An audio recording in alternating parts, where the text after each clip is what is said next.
सूर्य नारायण की बहुत आराधना की, तो सूर्य भगवान ने अपने गले से एक मणि उतार करके, जो वो श्यामांतक मणि थी, उतार करके सत्यजीत को दे दी।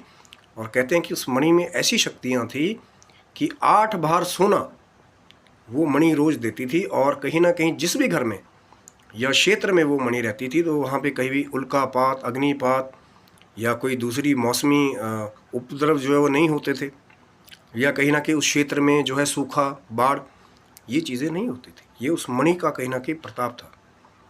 और कहते हैं कि सत्यजीत जब कहीं ना कहीं अपने दरबार में उस मणि को पहनकर जब बैठते थे, तो फिर सूर्य नारायण की जैसी उनकी शोभा होती थी। जैसे बाकी देवताओं में सूर्य नारायण की शोभा होती है ना, वैसे। तो कहते हैं कि एक बार, अब इससे वही कथा जुड़ी हुई कि श्री कृष्ण जी ने भी एक बार वो जो कलंक चौथ वाला चंद्रमा है उसे देख लिया था।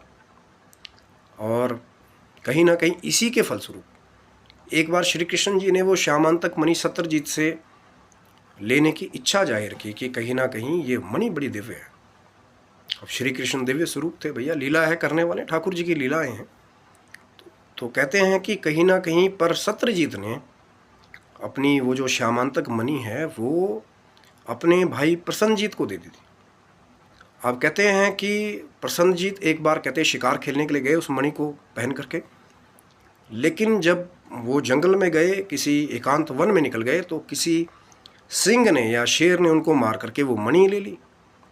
और फिर उस शेर को मार करके वो मणि जो है, जो जामवंत जी थे जो त्रेता काल में, कहीं ना कहीं वो द्वापर में भी थे। ये बड़ी एक चमत्कारिक बात है कहीं ना कहीं नोट डाउन करने वाली, कि जो कुछ त्रेता के जो कुछ कैरेक्टर्स थे वो द्वापर में भी रहे, जैसे हनुमान जी। तो जामवंत जी भी जो है वो द्वापर में भी रहे।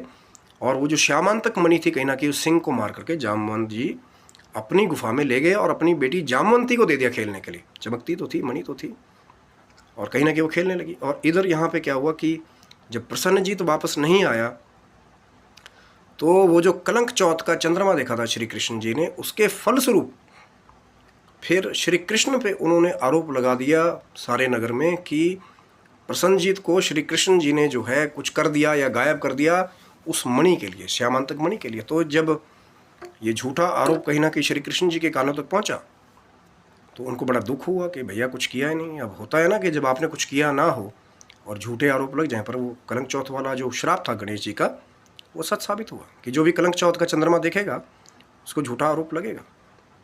और कहीं ना कहीं अगर आप भी देख लें, तो कहीं ना कहीं ये जो श्यामांतक मणि वाली अगर कथा सुन लेते हैं, तो कहते हैं कि वो जो आरोप है कहीं ना कहीं या दोष है वो दूर हो जाता है, या फिर गणेश जी की जो आराधना 12 नामों के द्वारा की